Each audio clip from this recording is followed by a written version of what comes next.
నా పేరు భూపాల్ రెడ్డి. మాది తుర్కపల్లి గ్రామము. మా ఊర్లోని పటేల్ చెరువులో మాకు 10 ఎకరాల పట్ట భూమి. ఆ భూమి లోపల మిగతా వారిది ఒక 20 ఎకరాల భూమి పక్కపక్కనే ఉన్నాయి. మొత్తం టోటల్ కలిసి 30 ఎకరాల భూమిని నేను అది వానకాలము నీటిలో ఆ చెరువులో మునిగిపోయి నా యాసంగి తేలుతుంది. అప్పుడు నేను దాన్ని వెంటనే తేలిన కొద్దీ యంత్ర పరికరాలతోని దుక్కి చేసి మన దగ్గర విత్తనాలు నారంకేడులో సబ్సిడీ ఇవ్వలేరు. వేరే చోట పోయి అది కర్ణాటక సరిహద్దు అయిన బీదర్లోని 9,000 క్వింటాల చొప్పున విత్తనాలు తెచ్చి వాటి ట్రాన్స్పోర్ట్లు ఖర్చులు విపరీతమైన అయినా భయపడకుండా శనగ పంటను ధైర్యంగా విత్తనం వేసి మంచిగా స్పష్టంగా పండిస్తున్నా. అయితే దీనిలోని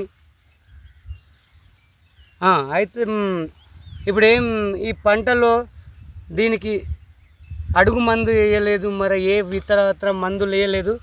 ఓన్లీ గాలికే మంచిగా వండుతుంది, మంచిగా ఉంది. ఇప్పుడైతే పంట దీని లోపల స్ప్రే చేయాలి, కూలీల ఖర్చు అవి ఇవి అన్ని ఖర్చులున్నా కూడా నేను భయపడకుండా ధైర్యంగా పంట పండిస్తున్నా. ఇలా మరేముంటుందంటే ఈ చెరువు లోపల అడవి జంతువులైన అడవి పందులు, కుందేళ్ళు అలాంటి జంతువులు వచ్చి విపరీతమైన పంట నష్టం చేసినా వాటికి కాపలాగా 2 మనుషులను పెట్టుకొని వారికి కూడా కూలీలు ఇచ్చుకుంటూ ఈ పంటను సంతోషంగా పండిస్తున్నా. దీనిలో తెల్ల కుసుమ, శనగ, తెల్ల కుసుమ, కొత్తిమీర, జొన్న, సాయి జొన్న, దోస ఇలాంటి పంటలు సంతోషంగా పండిస్తున్నాయి. ఇప్పుడైతే పెట్టుబడి మినిమం 1,70,000 వరకు వచ్చింది. ఇక పంట 3 లక్షలు అందాజు దాటొచ్చు. ఇప్పుడైతే మంచి ఖర్చు పెట్టిన పంట అయితే బాగుంది.